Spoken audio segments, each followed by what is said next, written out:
Welcome to Restoria. I'm Arthur, and this is your quiet place for gentle bedtime stories. Get comfortable, take a breath, and let the story slow your thoughts and ease you softly into sleep. The night the wind lay down to rest. All the long season, the wind had been walking the world, and tonight it came at last to your door. You had heard it out there for weeks, crossing the far mountains with a voice like the sea, bending the forests on the slopes below, combing them one way and then the other, coming down at last into the valley where your house stands, where it found the chimneys and the eaves and the gaps under the doors and made of each one a different note. You knew its sound as you knew few other things. It had been the roof over your nights for the whole of that restless season, and you had learned to sleep beneath it until the tide hits your shoulders like before. But tonight there was something changed in the voice of it. You noticed the change before you understood it, as you notice a clock has stopped by the new hush in a room. The traveler out there was tired. You could hear the tiredness in it now, in the falling notes that came after each gust, in the pauses that grew a little wider between one breath of it and the next. It had walked a long way. It had been walking since the leaves first turned, over oceans and cities and the roofs of people who never once looked up, and now here, at the far end of its road, it had come to your valley to lie down. This is leading a bit by step through the quince that watched. You went to the window and looked out into the evening. The trees at the edge of the garden were still moving, but not as they had. Their great swaying had gone out of them. They stirred now only at the tips, a branch here lifting and settling, a scatter of the last leaves let go and turning down through the grey toward the grass. The tall grass by the wall, which had lain flat under the gales for weeks, was beginning to stand up again. You watched a single stem of it rise steadily, like a person straightening after setting down a heavy load. The land was letting out its breath. The land was letting out its breath. It seemed to you the right thing to open the door. A guest was arriving, after all, and a tired one, and you had kept this house against the cold all season with the traveler shut outside. So you crossed the room and lifted the latch and drew the door open to the evening. The cool of it came in over the threshold and moved around your ankles and went on into the house behind you. There was no gust in it now, only a gradual entering, a settling of cooler air into the warm rooms, as though the traveler had stepped in quietly and was standing just inside the door, taking off its robe.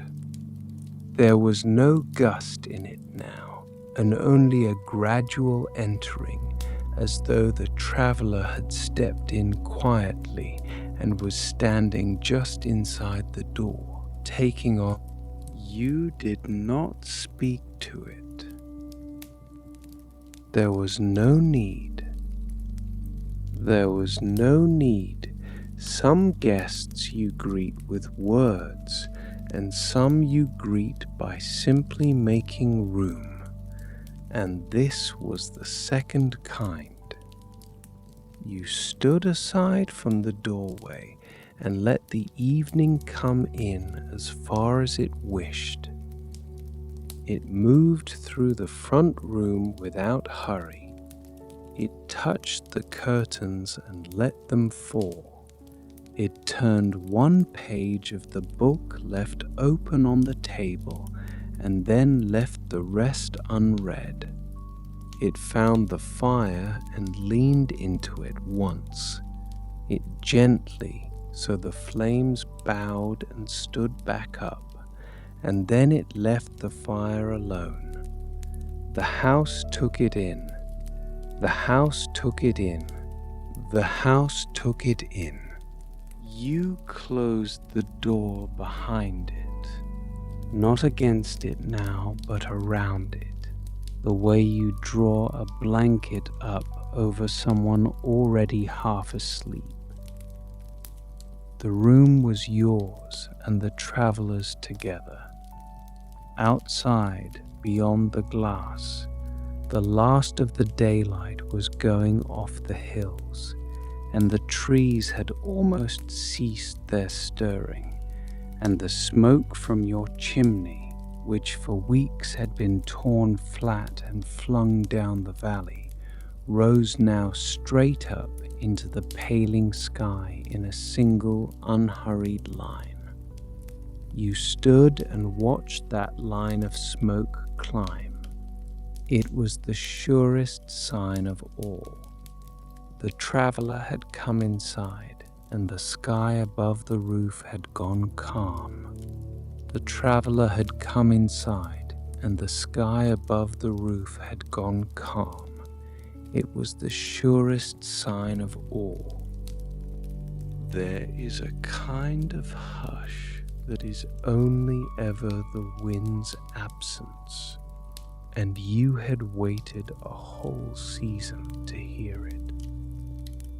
It is not the same as silence. Silence is empty. Silence is empty. This was full. It was the settling of a thing that had been loud for a long time and had stopped, and the stopping left a shape behind it in the air, a held place where all that motion used to be. You could almost feel the room settling into that shape, the walls easing, the timbers that had creaked all season going quiet in their joints one by one. A house braces against a gale without anyone asking it to, dead Elise. Now yours was letting go. Now yours was letting go. You moved through the rooms to make the guest welcome, though you could not have said quite how you were doing it. You banked the fire so it would burn low and even through the hours ahead. You lit the lamp on the low table and turned its wick down until the light it gave was the size of the room and no larger. You drew the good chair a little nearer the hearth. These were the things you would have done for any tired traveler come in off a long road, and it did not matter that this one had no coat to hang or boots to set by the fire.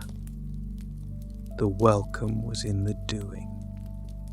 The guest could feel it, the way a room feels different when it is glad you are in it. The guest could feel it, the way a room feels different when it is glad you are in it. The traveler was lying down now. You could feel it settle, as you feel a large dog settle onto the floor of a room, a great weight easing itself down by degrees until at last the whole of it rests. It had come in off the mountains and the sea, off 1,000 miles of open country, and here in your front room it was letting all that distance go out of it. The curtains hung straight, the fire burned upright, no longer bothered, its flame standing tall and easy in the grate. Even the lamp had steadied, its flame no longer wavering, holding one shape on the ceiling above it. The traveler was lying down now. You could feel it settle as you feel a large dog settle onto the floor of a room, as you feel a great weight easing itself down by You sat down in the chair across from the guest's chair, and for a while you did nothing at all. This is harder than it sounds, to sit with a tired thing and let it be tired, to ask it no questions and set it no tasks and only keep it company in its resting. But the traveler had asked nothing of you but this: room to lie down, a fire nearby, someone in the next chair who would not stir it up again, room to lie down, and then found as you gave them that they were the very things you had been needing yourself, to dreamers force Hertha sesames all season, to sit with nothing at all and discovering the wet noise of the gales, settle down and discovering the noise of the gator awaiting you, if there are west tonight not Johnny at Feith. The house had gone so calm that you could hear it in its smaller voices now. A coal shifting in the grate and settling.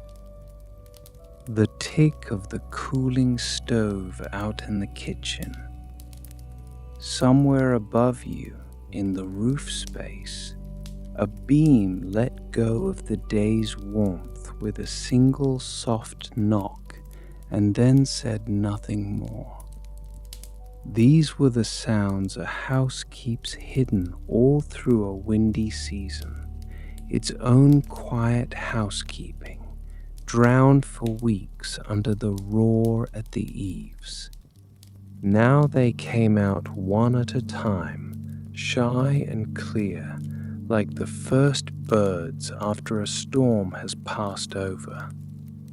You had forgotten the house had a voice of its own.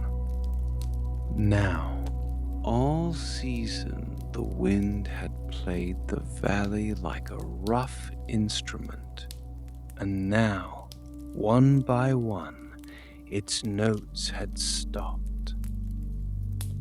You had lived so far inside that music that you had ceased to pick out its parts, but as the house grew hushed, you found you could name them again by their absence. Here was a note gone, here another. Each thing about the place that had been given a voice by the gale was handing that voice back now and falling dumb, and the falling dumb was itself a kind of music, running through the valley from one still object to the next. Here was a note gone, and each another covered the umbrazy trees, where the quiet people work vivasive, sacredly. The gate at the top of the lane had knocked on its latch for weeks, a hard, flat rapping that came down the wind at all hours. It hung silent now on its post, the latch settled in its keeper, the whole gate gone as motionless as the wall it was set in. The single wire that ran to the house had hummed and moaned the whole season through, a thin, grieving note you heard in your teeth more than your ears. It hung slack and voiceless between its poles, one bead of dew forming and falling from it into the grass below, and forming again. The single wire in the grass grieves the whole day. There was a slate loose on the byre roof that had lifted and clapped down 1,000 times over, and you had lain awake to the rhythm of it and could not have said which you dreaded more, the clap or the waiting for it. It lay flat now against its fellows and did not move. The chimney that had moaned across its own pot at the top of every gust had gone hushed in its throat. Even the old keyhole in the front door, which had whistled a thin, high note all season whenever the wind came from the north, had nothing to say tonight. No, you had not known how many little torments you had been carrying until each of them let you go. They had worn at you below your noticing, the knock and the moan and the clap and the whistle, 100 tiny frettings in a day, each too slight to name, and all of them together heavy as a stone. Now the stone was set down. Now the gate was dumb, the wire was dumb. The slate lay flat, the keyhole held its breath, and in the great hush they left behind, you felt the whole of your body unclench a fraction more, grateful to each one for its silence. Now they had worn at you below your noticing, the knock and the moan and the clap and the whistle, 100 tiny frettings in a day, each too slight to name, and all of them together. You rose once to lay another log on the fire, and you did it gently so as not to disturb the guest. The log settled into the coals and caught at one corner, a low flame walking along its underside, and you watched it a moment before you sat again. The heat of it reached your face and your hands. Behind you, the room stretched away into a soft dimness the lamp did not try to fill, and the dimness was friendly, full of the shapes of familiar things at rest. Nothing in the whole house was moving except the fire and the quiet rise of your own breathing, and the guest lying down, growing heavier and easier by the minute. Nothing was moving. After a while, your thoughts began to drift outward from the room, carried on the same ease that had come in with the traveler. You thought of the garden first, just beyond the wall, where the tall grass had stood back up and the last leaves lay where they had fallen instead of racing across the ground. You thought of the lane beyond the garden and the fields beyond the lane, all of them settling into the same held peace, the puddles gone glassy and unbroken, the bare branches holding their shapes against a sky that no longer pushed them about. The whole valley was lying down with its guest. The whole valley was lying down with its guest. Wider than the valley your mind went, out over the country in the dark. For the traveler had not come only to your door. It was lying down everywhere at once, as a tide goes out from every shore of an ocean in the same hour. Over the forests on the far slopes, the great combing had ceased, and the pines that had bent all season stood up in their thousands and held motionless. On the high moors, the heather lay quiet. The lakes, whipped for weeks into a grey chop, went smooth from shore to shore and gave back the first stars whole. All the loud places of the world were going quiet together, and you were only one house among them, and keeping your share of the peace.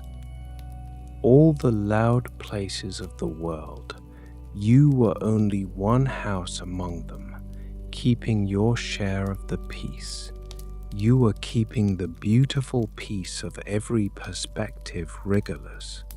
So you thought of the sea, far off past the hills, where the traveler had spent so much of its long walk. The waves that had stood up in walls all season were lying down too now, their white tops sinking back into the dark water, the whole heaving plain of it flattening toward a low and even swell.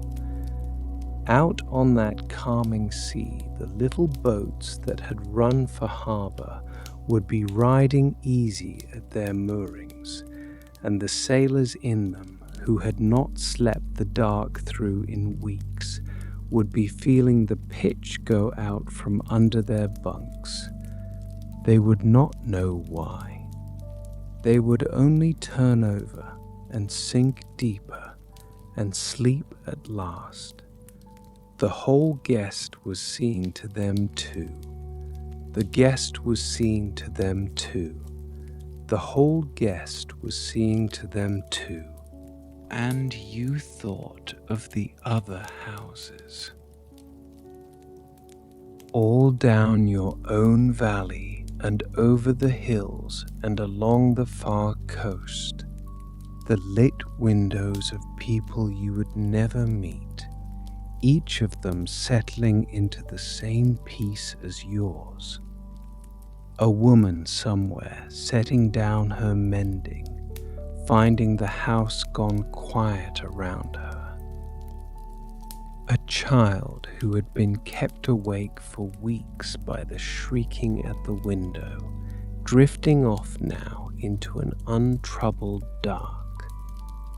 An old man on a far farm, stepping out to his door and finding the air gone still, and standing there a moment with his face turned up, not knowing he was thanking anyone.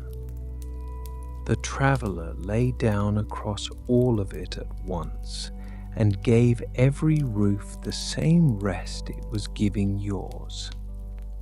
The traveler lay down across all of it at once and gave every roof the same rest it was giving yours, not so much as the creeper person who enjoyed the house shaking.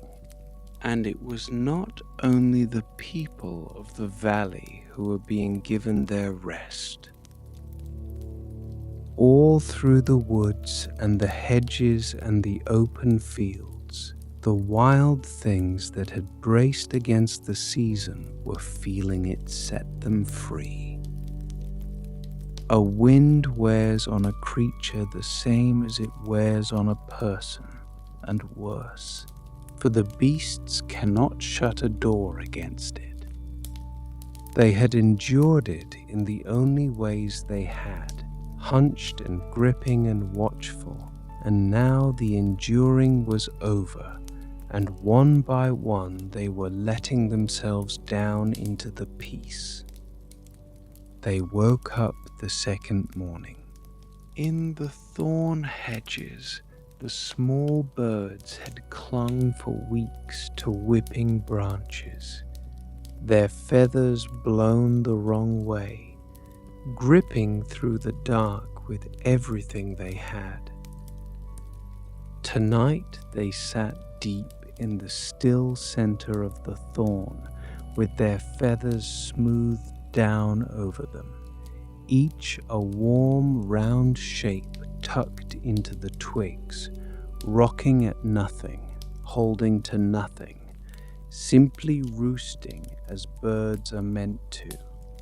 Out on the open hill, the sheep had huddled all season in the lee of the dry stone walls, and now they had come away from the walls and lay scattered across the bare grass, chewing, their backs to the sky they no longer had to fear. Now they had trembled little whipping scrogs. In the immediate future, they would link with more sky springs, either not replacing the Indusioed subtleness at Yoopsguddle and Sowie. In the wood, the deer had suffered the season in their own fashion. For a wind steals the hearing they live by and leaves them nervous of every moving branch. Tonight, the wood held itself so hushed that they stepped out from the trees onto the meadow at its edge and grazed there in the open moonlight, unhurried, lifting their heads now and then to a valley that gave them back only peace. A fox trotted the hedge line at his ease, his coat lying smooth for once. Somewhere a cat crossed a yard with its fur untroubled and its tail up. The wild kingdom read the great calm and knew it for what it was and rested in it. A lid's a time of successful cycles, with the craming harmony between birdless hordigals and frittlebrooms that resonate with every connection that you had known this peace once before, a way back, though you had not thought of it in years. You were a child then, and a great storm had blown for days, rattling the shutters of the house you grew up in, and one evening it had ended. Someone had come and lifted you from your bed and carried you to the window to see. You remember the arms around you and the cold glass, and beyond it, a world gone completely to rest, the trees standing like people who had stopped talking, the moon laid out clean across a garden that only an hour before had been thrashing. You had not understood it then. You only knew it was a thing worth being woken for. You only knew it was a thing worth being woken for, someone said. You have not understood it then, though you had not thought of it in years. You understand it a little better now. The wind had lain down that evening too, the same tired traveller come to rest at the end of another of its walks. The one who carried you to the window had known, without needing the words for it, that such a peace was a rare guest and ought to be met. They had wanted you to feel it while it lasted. And here it is again, all these years later, arriving at another window in another house, and this time there is no one to carry you, because you are the one who stays up to keep it company. The task has come down to you. You are glad to have it, all these years later. So you find, sitting here, that you can call that evening back in more detail than you would have thought. It has been folded away in you for a lifetime, and it opens now as though it were kept only yesterday. The bedroom you were carried from had a smell of candle smoke and clean linen, and the faint tar of the coal fire banked below. There was a blanket, a grey one with a satin edge you used to run between your finger and thumb until you slept. They were carried with your cheek against a shoulder, and under the cloth of it you could hear the steady drum of a pulse, steady and unbothered, telling you before any word could that there was nothing in the night to fear. These tells us are always with you, not meaning Nordorklib. At the window there had been frost on the inside of the glass, ferns and feathers of it that you breathed on to melt a peephole through, and beyond the peephole the world had gone entirely to rest. The garden you knew by day had been made strange and lovely by the moon. The apple tree stood without a single leaf turning. The washing line, which had cracked and sung in the gale for days, hung slack and glittering with frost. And over it all the round moon rode in a sky swept clean, and you understood, as far as a small child understands anything, that something enormous had stopped, and that the stopping was a kindness. The apple tree stood without a single leaf turning. The washing line that cracked and sung in the gale for days hung slack and glittering with frost, and over it all the round moon rode. You have carried a mark from that night ever since, though it is a small and private one. You have never once been able to fall asleep in a room where you cannot hear the weather. In every house you have lived in since, you leave one window open a finger's width, even in the deep of winter, even on the wildest nights, just to keep one thread of the outside running through the room with you. People have thought it strange. You have never troubled to explain it. You have never troubled to explain it. It is only that some part of you, ever since a pair of arms carried you to a frosted window, has wanted to keep the great weather always within hearing, friend and traveler both. Traveler both. So it is no wonder, perhaps, that you are the one still awake tonight, while the rest of the valley sleeps. The child who was carried to the window grew, over all the years between, into the one who sits up to keep the calm company when it comes. There is a line that runs from that evening to this one, unbroken, and you can feel it now, taut and clear, joining the small child under the grey blanket to the person in the chair with the shawl about their shoulders.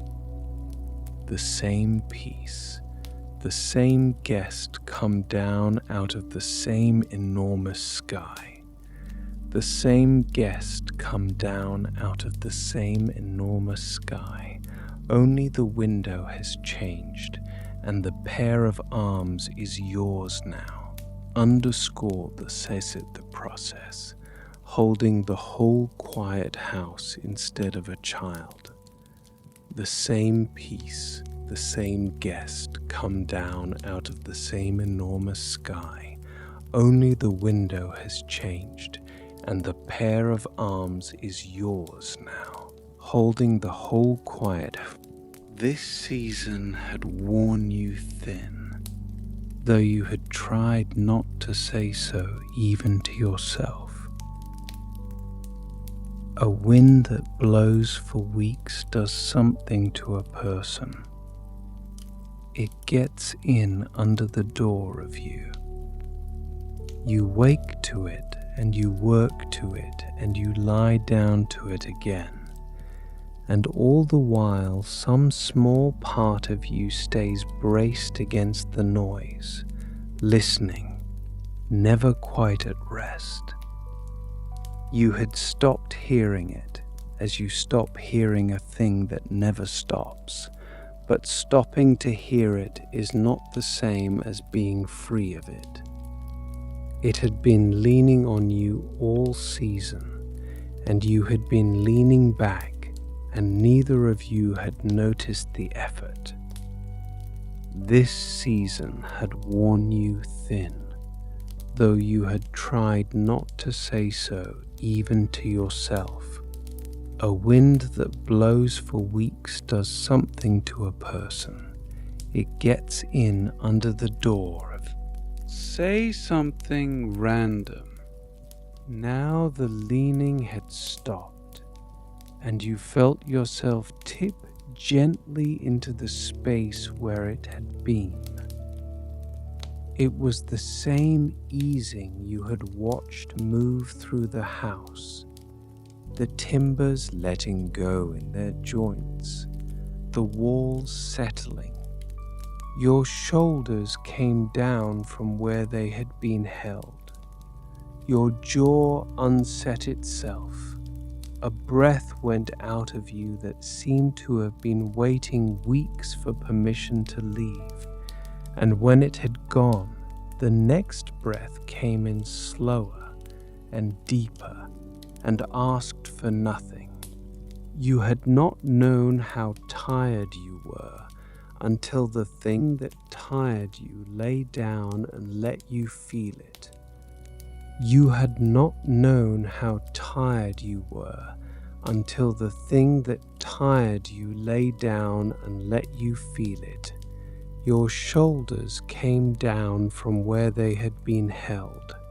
You sank back into the chair and let the fire hold your gaze. The new log had caught along its length and burned now with a low, steady voice, and the coals beneath it glowed and dimmed as the heat breathed through them. You did not think in words for a while. You only watched the fire and felt the guest at rest across the room, and let the two of them, the flame and the traveler, carry the evening between them. Your hands lay open on the arms of the chair. In the heat reached them, and they grew heavy, the fingers loosening one joint at a time, until they were not holding anything at all, not even themselves.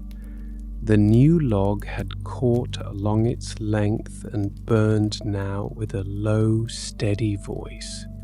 The new log had caught along its length and burned now with a low, steady. Where had it walked, this tired guest of yours, to come home so warm? You let yourself wonder it, idly, the wondering itself gone soft at the edges. It had crossed the great deserts, surely, where it lifted the sand in long veils and set it down again 100 miles on. It had poured through the streets of cities at midnight, turning every loose sign on its hinges, finding the one open window on a high floor and lifting the curtain there and letting it fall. It had climbed the mountains and come down their far sides colder. It had run flat and hard across the open sea for days with nothing to touch but the water.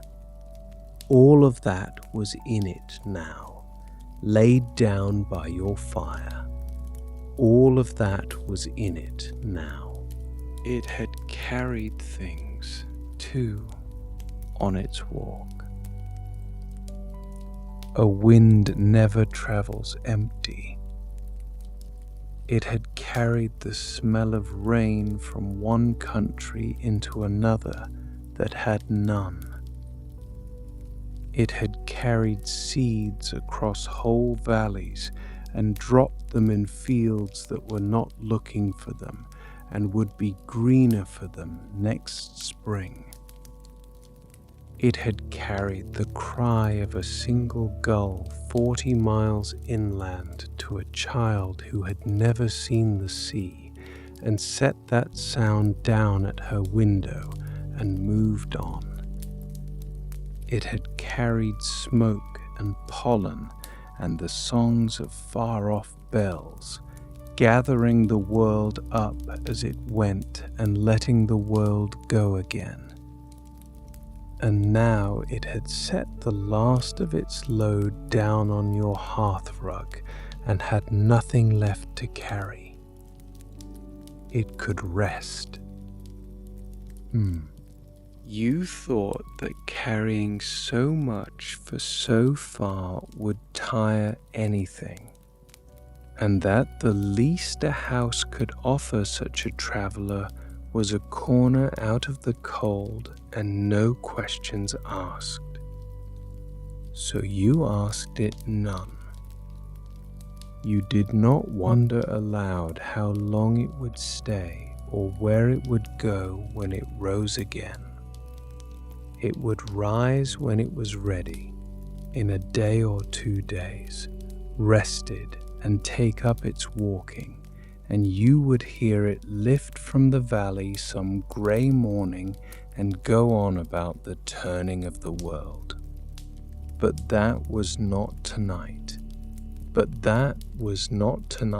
It was here, and here it would lie, and you would sit up with it as long as the fire lasted. But that was not tonight. Outside, the last colour had gone from the sky, and the first stars had come out over the sleeping hills. They did not flicker. On a windy night, the stars seemed to shake in their places, but tonight they held, each one steady in its own spot, burning clean and unbothered above the sleeping valley. Your chimney smoke rose to meet them in that single unbroken line, straight as a plum, carrying the smell of your fire up into an evening that no longer tore it away.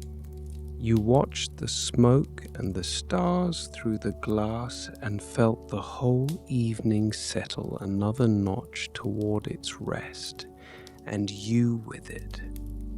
You're with it. The hours began to lose their edges. On a night such as this, time stops being a thing that pushes you from behind and becomes instead a wide, still room you are simply sitting in. You could not have said how much of the evening had gone. The fire had burned down once and been built up once and was burning down again. The lamp gave the same even light it had given at dusk. Somewhere a clock was ticking out in the hall, but its ticking had stopped meaning anything. On only marked the piece now, one soft stroke after another, a heartbeat for the resting house. You let it tick and did not count it. One such tiny twist for you made you realize that the quality of time is what matters now, not the quantity. You could never knit the guesses. The presence of the guest had become a kind of steadiness in the room, something you felt more than heard. When a great wind lies down, it does not vanish. It is there in the manner the calm holds, deep and even, neither rising nor falling. You had the sense of a low breathing that was not quite your own and not quite the fire's, a rise and a fall pitched under everything else in the room, so low you caught it only when your own thoughts went quiet enough to let it through. The traveller was asleep, or near to it, and its sleep lay over the house like a second roof, warm and close, keeping the peace in. The traveller was asleep, or near to it, and its sleep lay over the house like a second roof, warm and close, keeping the peace in. So low you caught it.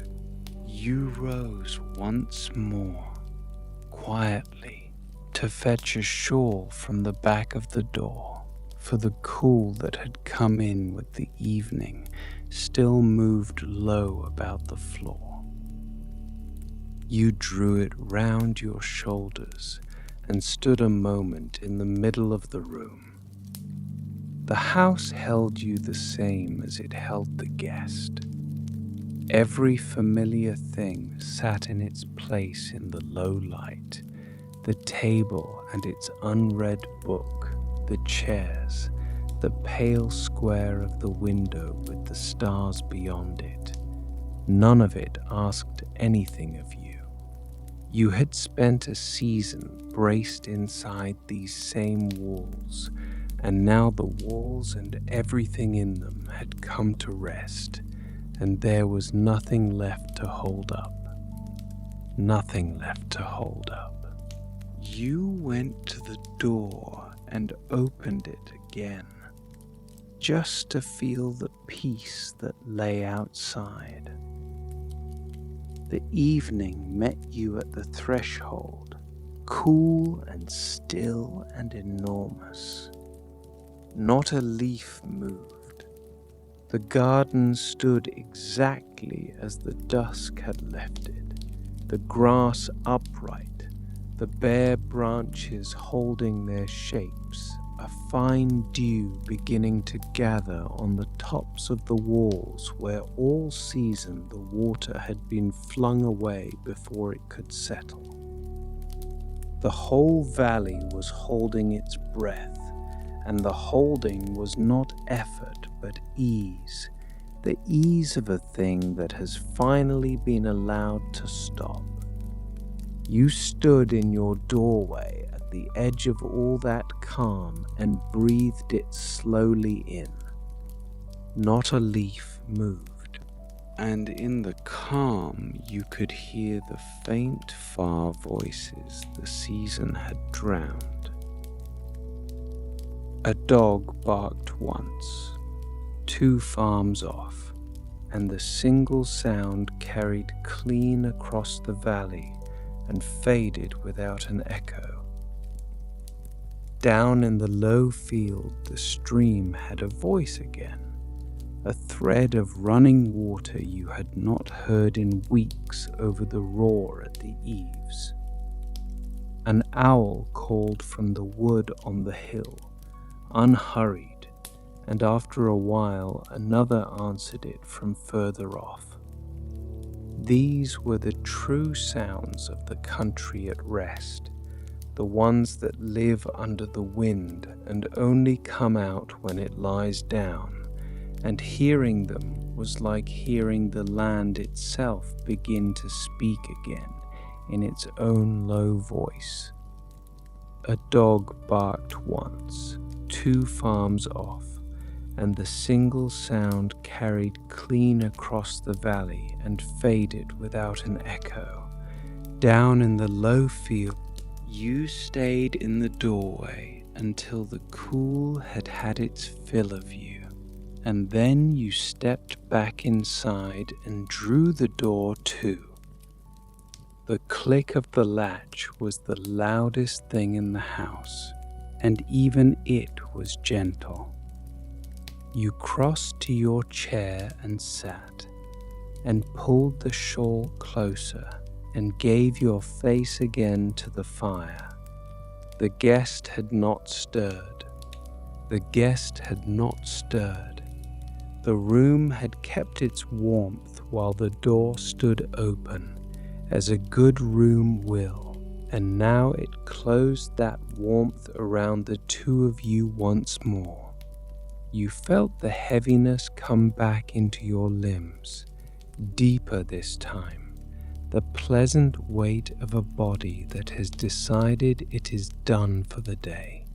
The click of the latch was the loudest thing in the house, and even it was gentle. You crossed to your chair and sat, and pulled the shawl closer, and gave your face again to the fire. Say something random.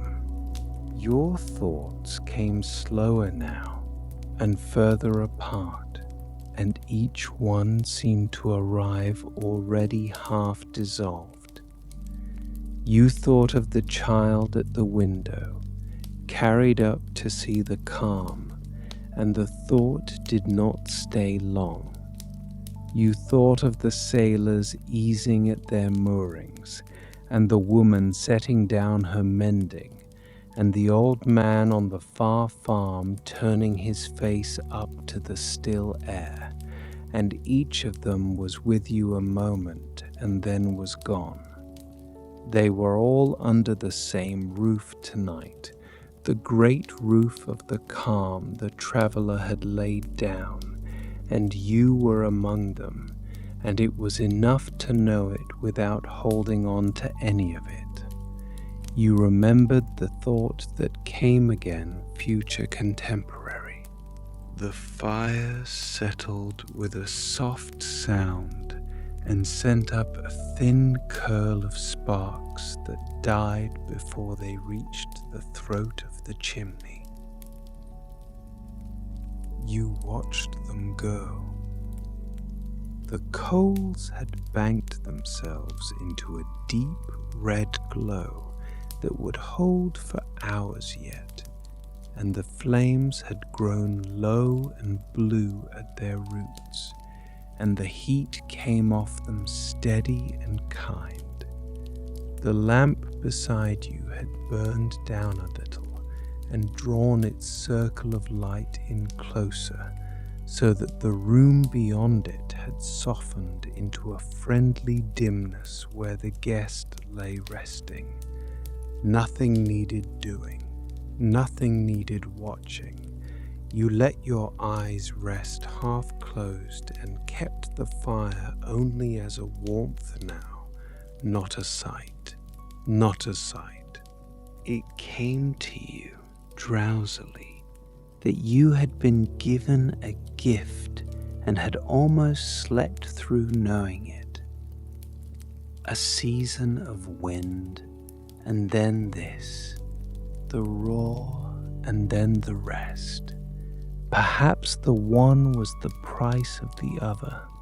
Perhaps you could not have felt this depth of peace without the weeks of noise to measure it against, and the traveller, in wearing you down, had only been preparing you to receive the very thing it now brought. You did not chase the thought. It was too large, and you were too far gone toward rest to hold it, and it drifted off across the quiet room and left you where it found you, warm in the chair, the shawl at your shoulders, the guest asleep. The guest asleep. After a time, you thought you would make yourself something hot to drink, more for the ritual of it than the thirst. You carried the kettle to the stove and set it on, and the low blue ring of flame under it was the only busy thing in the whole house. While it heated, you stood at the kitchen window with your hands resting on the cool edge of the sink. While it heated, you stood at the kitten sampark. It ticked and murmured and came at last to a low singing, and you lifted it off before it could climb to a whistle, because a whistle would have been too much for such an evening. You poured, and the steam rose straight off the cup, and the smell of it filled the corner where you stood. While it heated, you stood at the kitchen window with your hands resting on the cool edge of the sink, and the smell of it filled the corner where you stood. You carried the cup back through to the fire with both hands around it. The heat of it went into your palms and up your wrists, and you sat with it held against your chest and did not drink for a while, only breathed the steam and let the fire and the cup work on you from either side. The guest lay where you had left it. The peace had not thinned in your absence. If anything, it had deepened while the kettle sang, settling further into the corners of the house, taking up residence there as though it meant to stay past morning. You drank at last, in easy sips, and the heat went down through the middle of you and spread. The guest lay where you had left it. The peace had not thinned in your absence. If anything, it had deepened while the kettle sang, settling further into the corners of the house, taking up residence. The drink was a plain one, the same you had made 1,000 evenings, and its taste carried all those evenings folded into it. A little honey stirred through, gone to a thread of sweetness at the bottom of the cup that you saved for the last mouthful, as you had saved it since you were a child. You held the cup and let it do its patient work. There is a comfort in a thing done often, a comfort that has little to do with the thing itself and everything to do with the doing, the hands knowing the shape of the task without being asked. You had boiled the kettle and poured the cup and carried it to the fire 10,000 times, and the 10,000th felt as kind as the first. The guest rested. The fire held. You drank your honeyed drink in the hush and were content to be exactly where you were. The fire held. You drank your honeyed drink in the hush and were content to be exactly where you were. The moon came up while you drank. You did not see it clear the hills, but you felt the room change, a paleness growing at the window where before there had been only stars and the dark shapes of the trees. Then the edge of its light reached the sill and crept over it and laid a pale bar across the floorboards that lengthened as the moon climbed. Then it moved so gradually you could not catch it moving, and yet each time you looked, the bar of light had reached a little further into the room, toward the hearth, toward the chair where the guest lay resting. The house had two lights in it now, it gold of the fire, low and near, the silver of the moon, cool and far, the silver of the moon, cool and far. It was like the Callaghan woodman noticed that the same hour he waited not too miserably. It was the same Linda brother, not the one who came. On a windy night, the moon gives no such gift. Its light comes and goes as the racing cloud tears across it, and the shadows in a room leap and shrink and never hold, and the whole of the dark is restless with movement.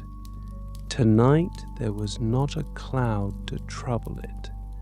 The moonlight came down whole and lay where it fell and did not move except by the patient turning of the heavens, and the shadows it made were true and steady, each thing in the room laid out clean beside its own dark shape. It was the light of a world that had stopped hurrying. You had almost forgotten the sky could be this simple. You had almost forgotten the sky could be this simple.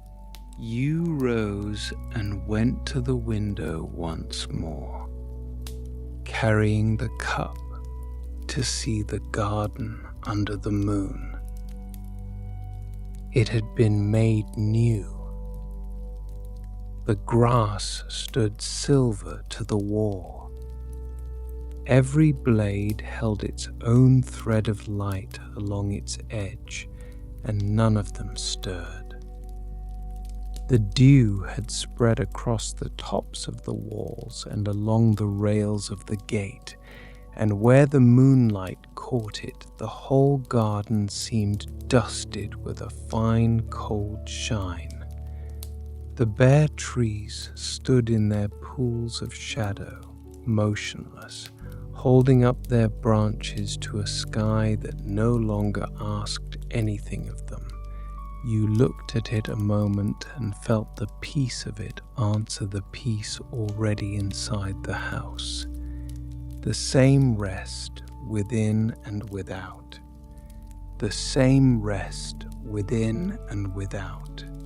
Somewhere out there the traveler lay across all of it.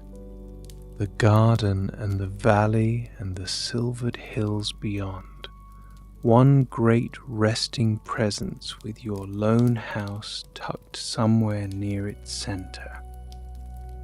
You were not afraid of it. You had never once been afraid of it, not even in the loud weeks. And now that it lay down at your hearth, you felt only the plain gladness of good company kept in a hard season. It had wearied you, and it had come to you, and you had taken it in, and the two of you had made between you this hour of rest that neither could have made alone. That is what a guest is for, not to be served, not to be employed, to be met, to be met. The deepest hour of the night was coming on, the one that arrives when even the owls have said their last, and the fire has burned to its patient red.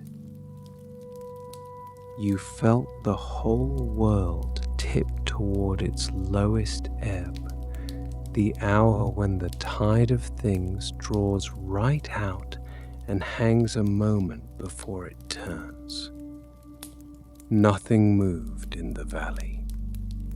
Nothing moved in the house but the faint shortening of the candle you had lit at the window and the almost invisible climb of the moonlight across the floor. You went back to your chair and set the empty cup beside it and drew the shawl close and let yourself down into the peace as into deep water. It closed over you without a ripple. Nothing moved. You could no longer tell your own breathing from the breathing of the house, or the breathing of the house from the low rise and fall of the guest that lay across it all. They had become one thing, a single low tide of air moving in and moving out, the fire keeping its time, the moon keeping its slower time above the roof, and you somewhere in the middle of it held. There was nothing left in you that was braced. There was nothing left in the house that was holding on. The season of noise had gone right out of the walls and out of your shoulders and out of the tired old traveler by the fire, and what was left was only rest, shared out among all of you in equal measure. There was nothing left in you that was braced. The night turned its wheel above the roof by degrees, the stars wheeling west a hand's breadth at a time, the moon climbing to its height and beginning its own descent toward the far hills. The candle at the window had burned down to a stub and given up a thin thread of smoke and gone out on its own, and you had not seen it go. Hours were passing now without your marking them. You surfaced from time to time, enough to feel the fire on your face and the shawl at your shoulders and the presence of the guest across the room, and then you sank again into the wide ease that had taken the house. There was no reason to stay up and no reason to move. You did neither. You simply stayed. The future was open that you could not see immediate. It came to you in one of those risings toward waking, to wonder where the traveler would go when it left you. The thought had no worry in it. It would wake rested in a day or two, a changed thing, and rise from the valley some morning and take up the turning of the world again. But it would go gently next time. But it would go gently next time. You felt sure of that. A traveler so worn does not wake and rage. It wakes mild. It would be a spring wind then, the kind that comes over a garden and lifts the scent of the first blossom and carries it down a whole street of houses, the kind that fills a sail without heeling the boat, the kind that dries the washing on the line and never snatches it. That is Groke. You like to think of it out there in the seasons ahead, going kindly, turning the sails of a mill without hurry, carrying the seed of a dandelion clock across a meadow and setting each one down in its own patch of earth, moving through the tops of a summer wood so that the whole green canopy breathed and shone and let down its light in shifting coins onto the floor below. Whinging a child's paper boat across a pond and holding it there against the far bank. The same traveler that had worn your season thin would do all of that once it had rested, and you were glad your house had been the place it chose to lie down and gather itself for the gentleness to come. The same traveler that had worn your season thin would do all of that once it had rested. But all of that was days off and seasons off, and none of it was tonight. Tonight there was only the resting. Tonight you shifted in the chair to an easier set of your bones, your head come to lean against the wing of it, the shawl pulled to your chin. The fire had sunk to a bed of coals that pulsed a deep rose when the air moved over them and dimmed again between. The room had gone the color of that glow, a dim and kindly red, the walls near and low, the corners given over to a friendly dark. Your eyes stayed closed a little longer each time now, and each time they opened they saw a little less, and minded it not at all. The room had gone the color of that glow, a dim and kindly red, the walls near and low, the corners given over to a friendly dark. The moon had crossed the whole width of the sky while you rested, and its light had left the floor and climbed the far wall and thinned to a pale wash up near the ceiling, on its way out of the room. It would be down behind the hills before morning, and the garden would go over to the plain dark that comes before dawn, and still the peace would hold, because the traveler was in no hurry to rise. You knew all this without thinking it. It had settled into the same low place in you where your own breathing lived, below words, below wondering, a knowledge you did not have to keep because it kept itself. The night would end when it ended. You had nowhere to be but here. The night would end when it ended. The far stream was the last voice left in the whole valley. The owls had finished. The one dog had gone in. The one dog had gone in.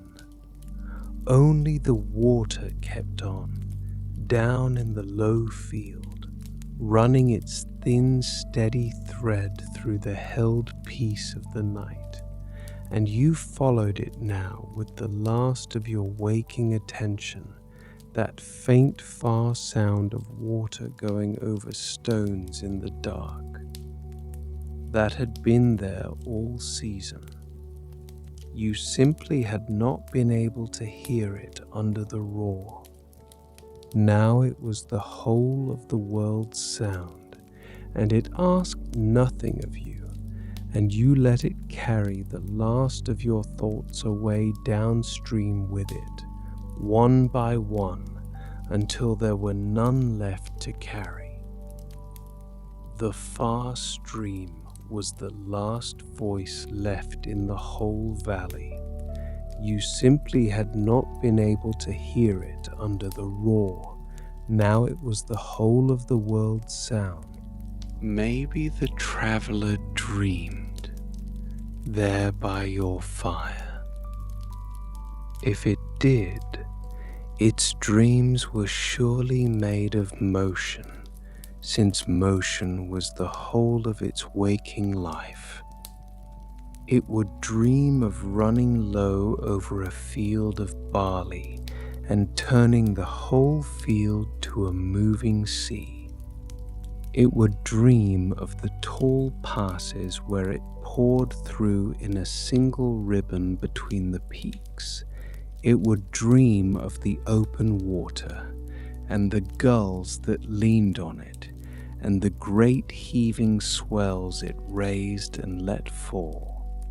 And then, being so tired, it would let even the dreams go and sink past them into the deep place below all dreaming, where there is no motion at all, only rest. You went with it into that place. You could not have stayed behind if you had wished to. This foodie's Dr. Savothic may not have become new. You have creep out earlier from the earthquakes. Within a week it would be dawn-used. The fire gave a settling sound and sent one last coal rolling gently against another. Neither of you stirred at it. The room held its dim rose glow. The shawl held your warmth against you. The chair held your weight as it had held the weight of many evenings, and beyond the walls the valley held its enormous peace, and above the valley the last of the moon slid down toward the hills. Everything was holding everything else, and nothing anywhere was working at it, and the whole of the evening had become a single held breath that was in no hurry to be let go. You breathed inside it. The guest breathed inside it. The guest breathed inside it. The two breaths kept the same slow time. The two breaths kept the same slow time. Say something random. There was no wind now. That was the whole of it. After a season of walking, the traveler lay down. After a season of noise, the valley grew hushed. After a season of bracing, you let go. The three of you rested together by the low red fire, and there was nothing left to do or say or hold. The three of you rested together by the low red fire, and there was nothing left to do or say or hold. Outside, not a leaf moved.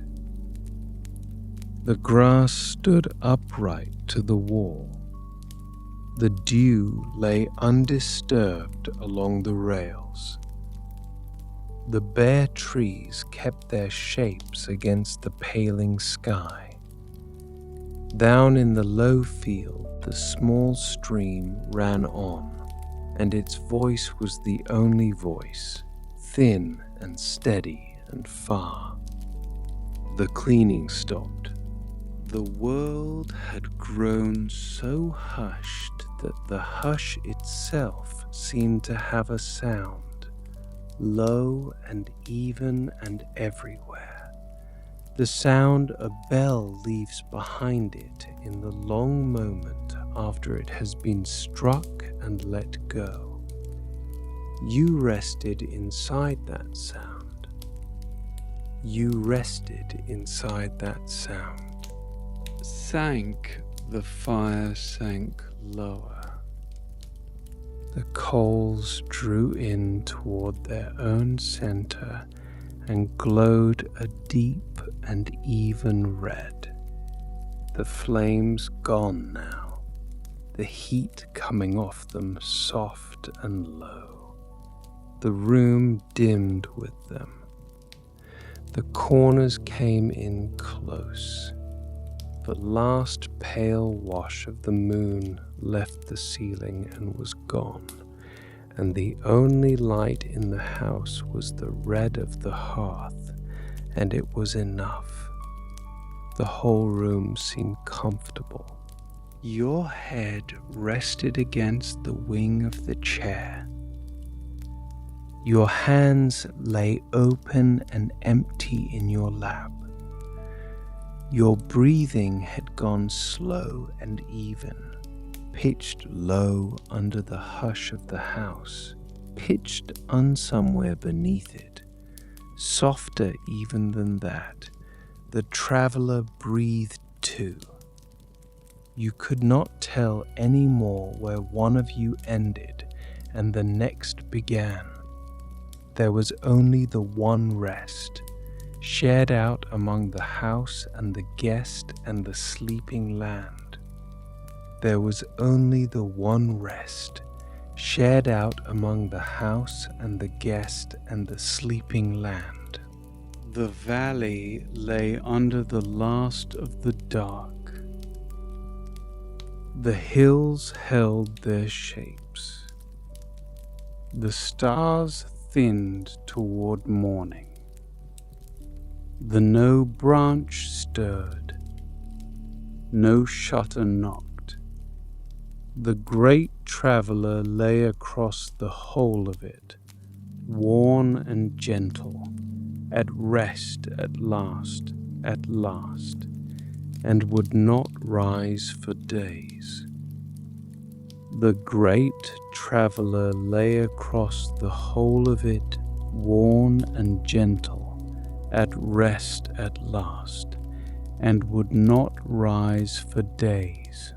The kindred poetry cabinet, and in the small house at the center of that piece, the fire held its red, and the shawl held its warmth, and the two slow breaths went on together in the hush, one of them yours, one of them older than the hills, rising and falling, while down in the field the thin stream carried the night away toward the morning, over the stones, and did not stop. Over the stones and did not stop.